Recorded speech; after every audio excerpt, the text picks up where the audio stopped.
जिंदाबाद जिंदाबाद। जगदम्बालाल श्रीवास्तव जिंदाबाद जिंदाबाद जिंदाबाद। जगदम्बालाल श्रीवास्तव जिंदाबाद जिंदाबाद जिंदाबाद। सम्मानित साथियों, इस बजट के 4 इंजन बताए गए हैं।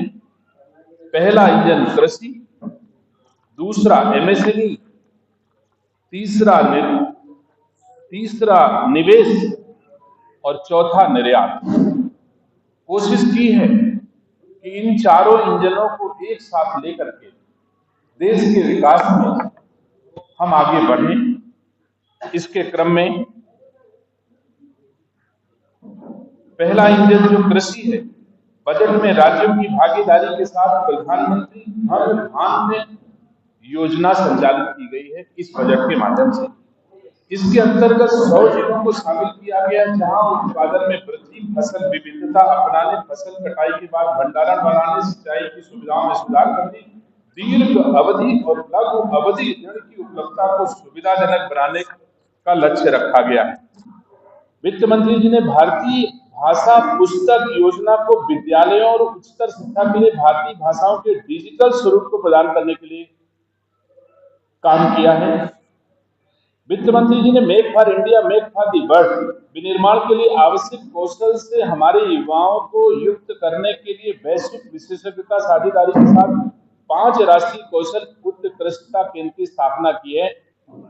शैक्षणिक संस्थानों, संग्रहालयों, प्रयोगशालाओं और निजी संग्रहकर्ताओं के साथ 1 करोड़ से ज्यादा पांडुलिपियों के सर्वेक्षण, दस्तावेजीकरण और संरक्षण के लिए ज्ञान भारतम अभियान का प्रस्ताव दिया गया है। 20 नए कृषि विज्ञान केंद्रों की स्थापना की गई है और कुल 90 कृषि विज्ञान केंद्र संचालित है। जनपद कुशीनगर में महात्मा बुद्ध कृषि एवं प्रौद्योगिकी विश्वविद्यालय की स्थापना है तो 100 करोड़ रुपए की व्यवस्था की गई है। कृषि एवं प्रौद्योगिकी विश्वविद्यालय में शोध कार्यक्रम है तो 25 करोड़ रुपए की व्यवस्था की गई। देखिए, भारतीय जनता पार्टी के द्वारा यह निर्देश हम कार्यकर्ताओं को मिले थे कि भारत सरकार और राज्य सरकार के द्वारा जनहित में जो बजट प्रस्तुत किए गए हैं लोकसभाओं और विधानसभाओं में, उनकी चर्चा आप प्रेस के साथियों के माध्यम से जनता तक पहुंचाए, जिनके क्रम में मैं आज इस संत कबीर नगर की पावन भूमि पर उपस्थित हूँ। शिवपाल यादव ने इसी सवाल को लेकर के सवाल किए। उन्होंने ये कहा कि हमारी सरकार आएगी तो उनके कथा लिखी जाएगी, तो ये इसका क्या उद्देश्य? आप मुझे बताइए कि मुझे शिवपाल यादव की चिंता करनी चाहिए कि देश और प्रदेश की देवतुल्य जनता की चिंता करनी चाहिए, जो लगातार हमारी सेवाओं, मोदी जी की सेवाओं, मुख्यमंत्री जी की सेवाओं पर मुहर लगा करके भारतीय जनता पार्टी की सरकार उत्तरोत्तर बना रही है। तो मुझे शिवपाल यादव की बातों में बिना फंसे, बिना रुके अपने राज्य और अपने देश की जनता का हित दिखाई देता है।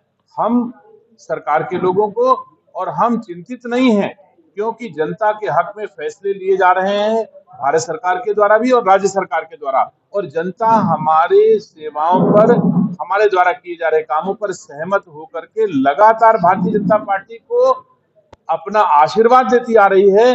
तो मुझे चिंता तब होगी जब हमारी जनता, हमारे देश की देवतुल्य जनता, हमारे राज्य की देवतुल्य जनता हमारी उंगली उठाएगी, तब हम जरूर चिंता करेंगे। मुझे शिवपाल यादव अथवा विपक्ष के लोगों से कोई चिंतित होने की आवश्यकता नहीं।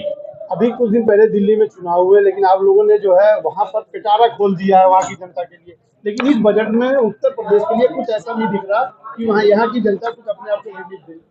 आपको कैसे महसूस होता है कि उत्तर प्रदेश में 8 लाख करोड़ का बजट उत्तर प्रदेश के लोगों के लिए ही प्राविधानित किया गया है? तो आप कैसे कह सकते हो कि उत्तर प्रदेश की सरकार ने उत्तर प्रदेश वासियों की बजट में प्राविधान करने में कोई कमी छोड़ी है? मुझे तो नहीं लगता कि ऐसा बजट इससे पहले उत्तर प्रदेश की जनता ने कभी देखा होगा जैसा बजट यहाँ पर आज जनता की सामान्य जरूरतों के लिए, जैसे बिजली वहाँ पे 25 से 50 यूनिट कर दी गई, यहाँ पे 1 भी यूनिट की नहीं है, ना ही यहाँ पर जो है सर। आप उत्तर प्रदेश सरकार से बिजली का सवाल कर रहे हो, लेकिन आप स्वयं पलट के पीछे 2017 के पहले जाओ, जब हम आप कहते थे कि ई हफ्ता दिन में बिजली आई, ई हफ्ता रात में बिजली आई, उससे तो बेहतर सेवाएं हमारी सरकार दे रही है। आज की तारीख में जिला मुख्यालयों को 24 घंटे, तहसील मुख्यालयों को 22 घंटे और कुछ गांव के लोगों को मिनिमम 20 घंटे बिजली मिल रही है। तो तो हम बिजली के क्षेत्र में बेहतर सेवाएं आज की तारीख में दे रही हैं।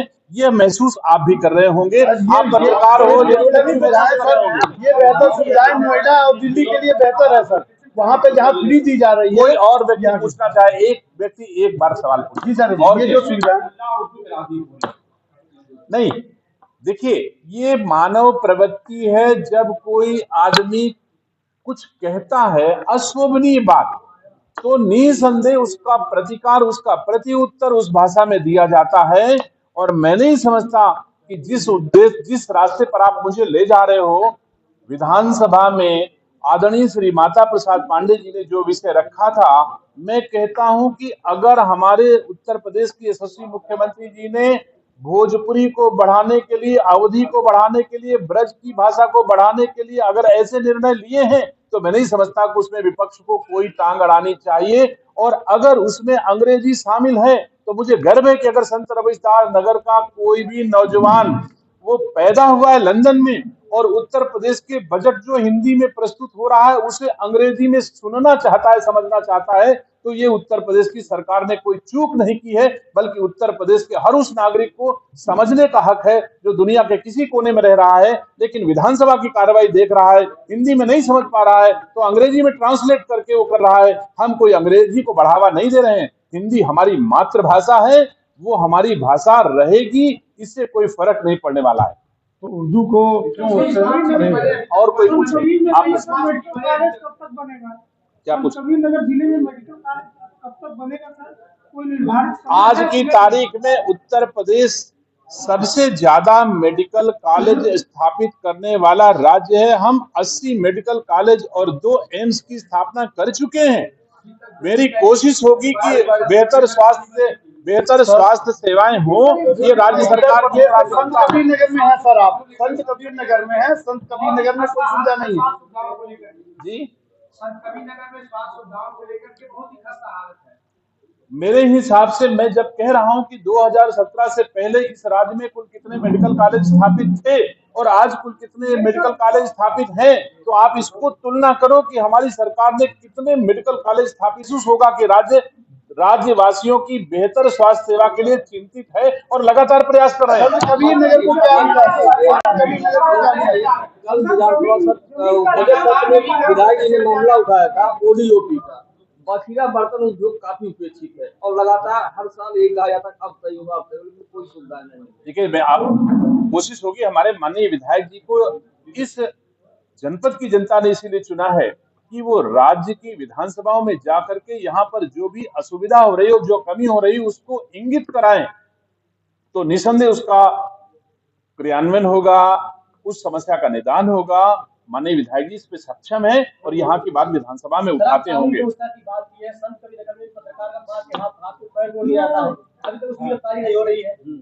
उत्तर प्रदेश में कानून व्यवस्था, पूरे देश नहीं दुनिया में लोग कहते हैं कि उत्तर प्रदेश जैसी कानून व्यवस्था दूसरी जगह कहीं नहीं है, तो मैं कह सकता हूं अगर कहीं संत कबीर नगर में, अब बात तो पूरी बात का आपने सवाल किया तो जवाब तो ले लीजिए, आप तो बीच में कह रहे हो। मैं कह रहा हूं कि उत्तर प्रदेश जैसी कानून व्यवस्था कहीं नहीं है, और अगर संत कबीर नगर में जैसा इंगित आप कर रहे हो किसी पत्रकार के साथ हुआ होगा, कोई अनहोनी हुई होगी, कोई अपमान हुआ होगा, कोई अपराध हुआ होगा, तो मैं भरोसे के साथ कह के जा रहा हूं कि उसके खिलाफ कड़ी कार्रवाई होगी, इसमें कोई दुरा नहीं।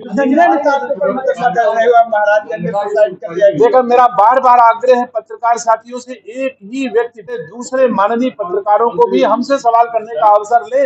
मैं छोड़ के नहीं जाऊंगा जब तक एक भी पत्रकार मुझसे सवाल पूछेगा, लेकिन एक ही आदमी लगातार सवाल करे, ये उचित नहीं है।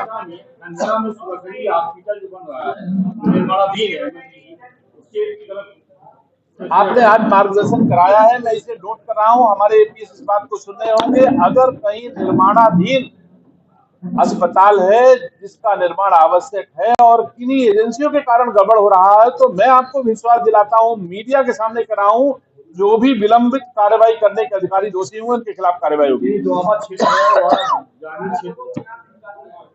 थैंक यू, आप सब पत्रकार साथियों का बहुत बहुत धन्यवाद।